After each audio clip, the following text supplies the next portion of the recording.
ভাই আপনি সেই কুদ্দুস না যে গার্লফ্রেন্ড না পাইলা মুরগি পাইলা আজকে সফল উদ্যোক্তা? হ্যাঁ ভাই, আমি সেই কুদ্দুস যে গার্লফ্রেন্ড না পাইলা মুরগি পালছি আর আজকে আমি সফল উদ্যোক্তা। এই যে আমার মুরগির ফার্ম, আমার মাসে ইনকাম 10 লাখ টাকা। ভাই আপনি গার্লফ্রেন্ড না পাইলা মুরগি পালতেছেন, এটা ঠিক আছে, কিন্তু এই সিদ্ধান্ত নেওয়ার কারণটা কি? অনেক কারণ আছে, একটা একটা করে কই। বর্তমানে একটা গার্লফ্রেন্ড পালতে কত খরচ জানেন আপনি? আপনি যতবার তার সাথে দেখা করবেন ততবারই তাকে রেস্টুরেন্টে নিয়ে যেতে হবে। 10 টাকার বাদাম নিয়ে পার্কে বসে 3 ঘন্টা পার করবেন, ওই দিন শেষ।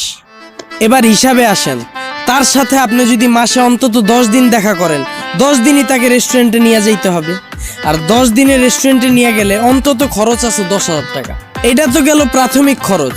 এর উপর আছে তার জন্মদিন, এর উপরে আছে তার সাথে আপনার যখনই ঝগড়া লাগবে তার রাগ ভাঙানোর জন্য বিভিন্ন গিফট। এই হাবি জাবি সব খরচ মিলে